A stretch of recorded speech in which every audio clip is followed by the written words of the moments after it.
Saudos, como están? Como non podía ser doutro xeito, hoxe foi xornada de valoracións despois das eleccións autonómicas que onte lle deron unha nova maioría absoluta ao PP. Nos imos atender as que se producían no eido local, porque os datos de Santiago tamén merecen a súa particular análise. A capital galega non foi unha excepción e aquí Alberto Núñez Feijóo tamén gañou por goleada. Para el foron máis do 43% dos votos. A sorpresa estivo en Alternativa Galega de Esquerda, que se convertiu na segunda forza máis votada en Compostela, co 21% dos sufraxos. O PSOE viuse así relegado a un terceiro lugar co 16% dos votos, xusto dobre que o BNG. Son porcentaxes que cada quen interpreta o seu xeito e imos coñecer en primeiro lugar como fan dende o PP. O alcalde Ángel Currás salienta que os populares obtiveron en Santiago a súa segunda mellor porcentaxe das grandes cidades galegas. Acompañado de Pedro Puy e Paula Prado, o alcalde de Santiago e presidente do partido en Compostela compareceu hoxe para facer balance dos resultados electorais das autonómicas na capital galega. Ángel Currás felicitouse porque, ademais de ter unha ampla participación, Santiago foi a segunda cidade galega con mellor resultado porcentual para os populares. Es la primera ciudad de Galicia en cuanto a participación. Bueno, pues en momentos difíciles, en circunstancias difíciles, pues Santiago tiene una participación muy elevada. Segundo, decir que es la segunda ciudad de Galicia con mejor resultado porcentual de las 7 ciudades, con un 43,4%, y que es una ciudad, Santiago, que mejor se mantiene con respecto al 2009 en datos porcentuales. Extrapolando os datos a uns comicios locais, Currás salientou que os populares volverían ter maioría absoluta. Sobre a entrada de Alternativa Galega de Esquerda no arco parlamentario, o alcalde compostelán cree que pon de manifesto a ruptura existente no nacionalismo galego. Lo que me traslada eso, evidentemente, es una fractura clara en el nacionalismo, una fractura que se veía venir, y que, bueno, pues los resultados están ahí y manifiesta que ya el bloque no es hegemónico y que no es tan bloque, sino que en este momento son varios grupos en los que se ha dividido, ¿no? En canto á posible saída de Paula Prado do goberno local, a propia concelleira limitouse a sinalar que está a disposición do partido. Estoy a disposición del partido, como no podía ser de otra manera, y estaré donde el partido quiera que esté. De momento soy concejala y hasta que sea diputada pues no podremos hablar de ese tema. O que está claro é que Paula Prado terá que defender no Parlamento algunhas actuacións pendentes en Santiago. Entre elas, o alcalde citou o peche do periférico e a depuradora da Silvouta. Se ben, quixo salientar que o proxecto da EDAR xa está en marcha. Despois de Ángel Currás, era o socialista Xosé Sánchez Bugallo que facía a súa valoración dos resultados das eleccións autonómicas. O concelleiro entende que despois da debacle donte, o PSOE ten que abrir un proceso de reflexión interna que lle permita chegarse máis á cidadanía. Para iso, entende Sánchez Bugallo, a mellor vía é a da democratización. En canto aos resultados en Santiago, o edil entende que o Partido Socialista pagou moi caro o malestar dos mozos e dos funcionarios, pero tamén e sobre todo o regreso de Xosé Manuel Beiras ao escenario político. Intuían un resultado complicado, pero non tan malo. Recoñeceu no responsable local do PSOE que entende que a maioría absoluta lograda onte polo PP ten unha das súas explicacións no refraneiro. Hai un dito galego moi sinxelo que di que máis vale malo conocido que bo por conocer. E parece ser que os nosos ciudadanos, en unha proporción importante, decidiron aplicar ese dito. No caso concreto de Santiago, Xosé Sánchez Bugallo parece restarlle importancia a que o PSOE apareza como terceira forza política por detrás do PP e de Alternativa Galega de Esquerda.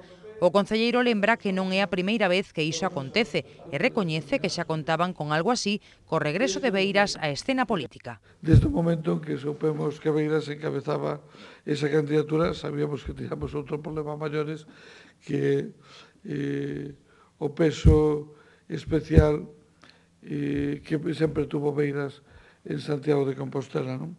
Bueno, é a terceira vez que nos pasa. Non é a primeira nin a segunda, é exactamente a terceira vez. E casualmente as outras dúas era Beiras o candidato, e en ese caso do bloque. Sánchez Bugallo tamén cree que os resultados do PSOE non serían tan malos se puidera ter escollido o seu candidato nunhas primarias. Se ben asegura que Pachi Vázquez fixo unha campaña mellor da esperada. De feito, o concelleiro sostén que o aspirante socialista non debe presentar a súa dimisión, porque iso non solucionaría o problema de fondo que ten o PSOE. Iso, entende Sánchez Bugallo, pasa porque se abra a nivel estatal unha profunda reflexión que leve a unha maior democratización do partido. E que eso debería confluir en unha conferencia política que espero que se celebre desde logo canto antes sea posible e desde logo no primeiro semestre do ano que ven e a partir de aí que se tomen decisións en canto á modificación dos estatutos. Teño unha posición moi determinada na que eu creo que o modelo que temos que avanzar é hacia partidos cada vez máis inorgánicos e cada vez no que o poder do aparato orgánico este máis limitado. En canto ao seu futuro persoal, Sánchez Bugallo explicou que esta mesma tarde se ia reunir co Grupo Municipal Socialista para empezar a sentar as bases do seu relevo na portavocía. Iso sí, aínda non hai pistas sobre quen será o seu sucesor. Se todo marcha segundo o previsto, o concelleiro renunciará á súa acta no pleno ordinario de novembro ou a máis tardar no de decembro. Sánchez Bugallo poralle fin así a 25 anos de traxectoria política no Pazo de Raxoi. Os que non pudemos escoitar aínda foi os nacionalistas, que hoxe celebraron un consello local para analizar os resultados e que previsiblemente falarán mañá do que aconteceu onte no caso concreto de Compostela. Deixamos xa a resaca electoral porque hoxe tamén temos algúns outros asuntos dos que falarlles. Un deles ten que ver ca Concellaría de Medio Rural, que está a traballar arreo para investir os 600.000 euros que lle corresponderon a Santiago do Plan de Obras e Servizos da Deputación da Coruña. Como saben, o goberno local decidiu destinar eses cartos de xeito íntegro ás parroquias. O compromiso do goberno local cas parroquias fíxose patente dende a creación dunha concellería propia para o medio rural e agora volvese poñer de manifesto grazas ás axudas da Deputación. E que o Plan de Obras e Servizos, proxecto polo que a Administración Provincial achega 600.000 euros ao Concello, irá destinado íntegramente ás parroquias compostelas. O pos da Diputación, ata de agora, non se invertía todo no rural, invertíase máis ou menos un 70%. Agora vai un 100% ás parroquias. Están, pois, distribuídas no que consideramos que as asociacións de veciños e co personal técnico consideramos que estaban en peor estado. Hai moitas pistas que necesitan reparacións, pero había que ter uns criterios de preferencia. Serán un total de 8 as parroquias que verán melloradas as súas infraestructuras gracias ao pos deste ano. Os traballos comezarán na parroquia da Gracia.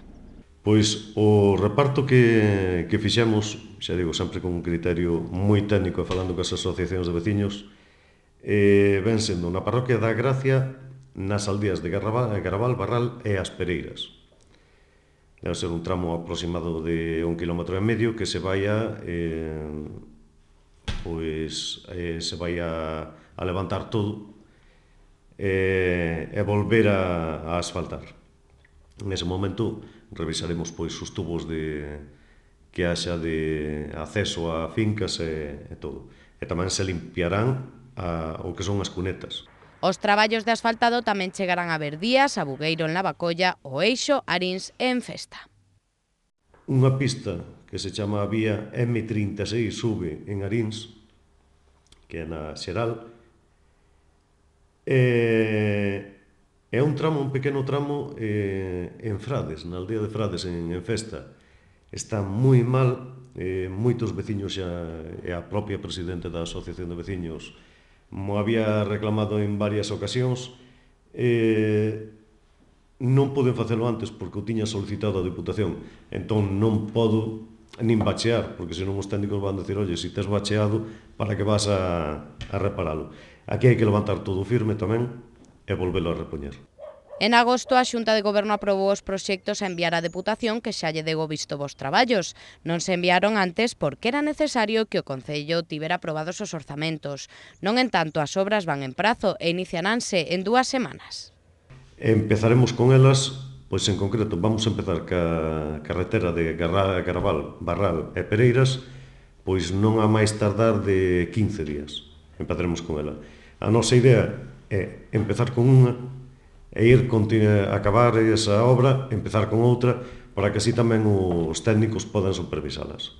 A intención do concelleiro é que os 8 traballos estean rematados no primeiro trimestre de 2013, como moi tarde dixo a finais de febreiro.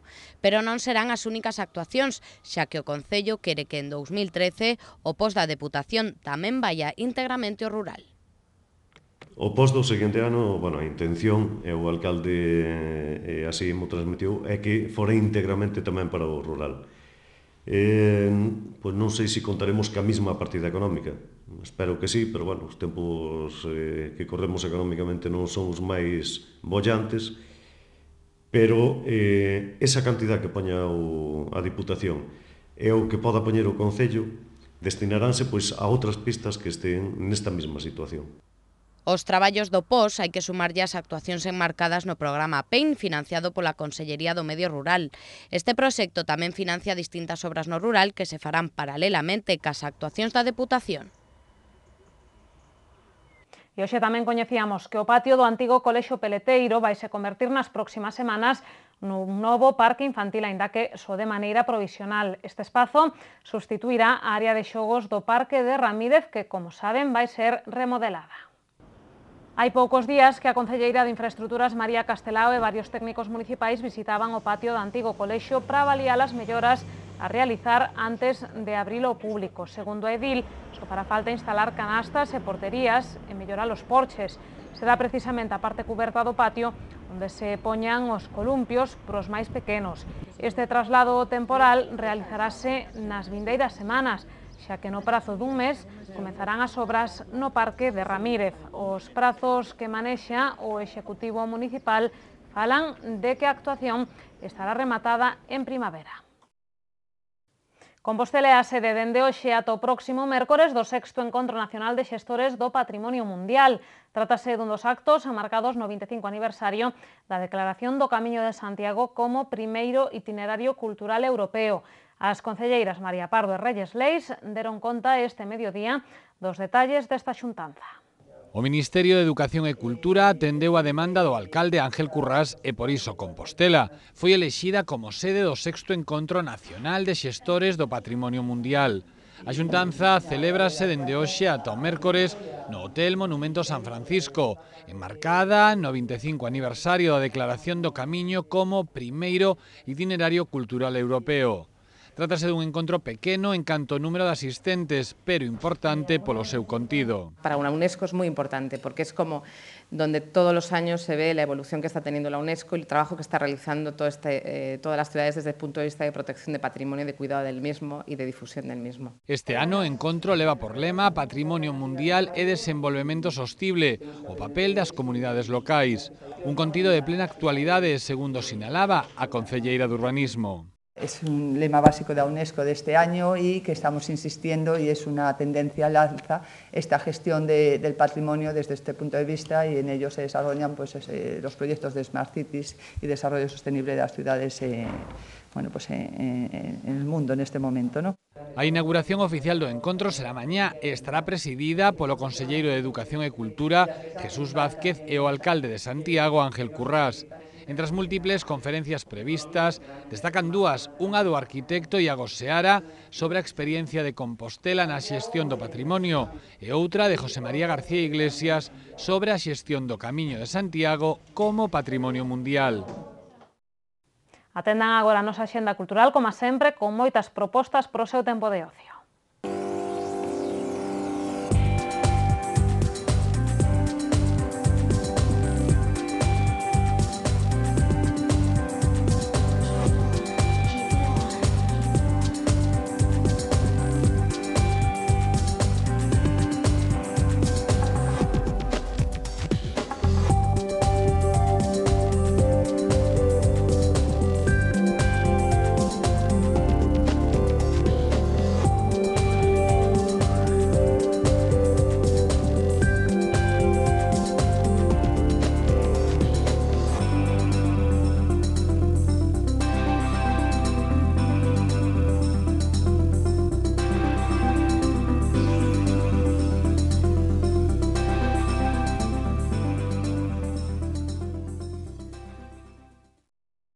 Botamos un ollo tamén ás previsións do tempo para os vindeiros días que nos achegan dende Meteo Galicia.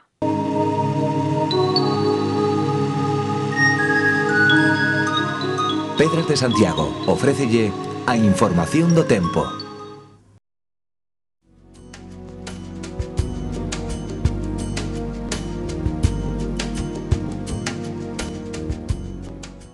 Mañá quedaremos nunha situación intermedia entre unha borrasca e un anticiclón. Así os ceos alternarán nubes e claros, con posibles chubascos illados no interior.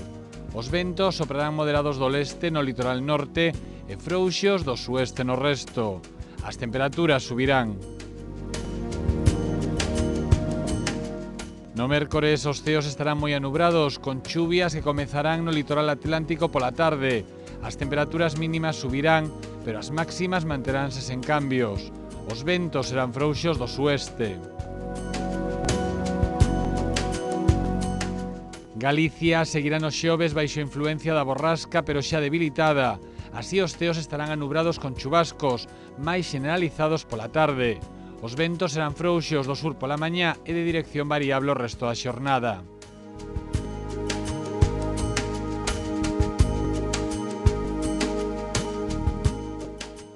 Mañá en Santiago teremos ceos alternando nubes e claros, con grandes claros á tarde. As temperaturas irán en lixeiro ascenso e o vento soprará frouxo do sueste durante toda a xornada. Pro mércores agárdanse ceos anubrados con posibilidade de precipitacións ocasionais. O vento soprará frouxo de dirección variable e as temperaturas irán en lixeiro descenso. Nos xoves, os ceos alternarán nubes e claros con chubascos máis frecuentes pola tarde. As temperaturas manteránse sen cambios e o vento será frouxo do sur pola mañá e de dirección variable o resto da xornada.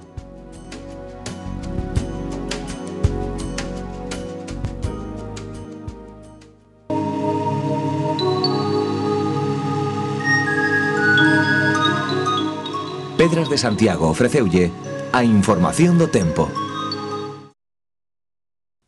Pois que a información do tempo rematan as novas, unhas felicitacións de cumpleanos e regresamos co preguntoiro, non se movan.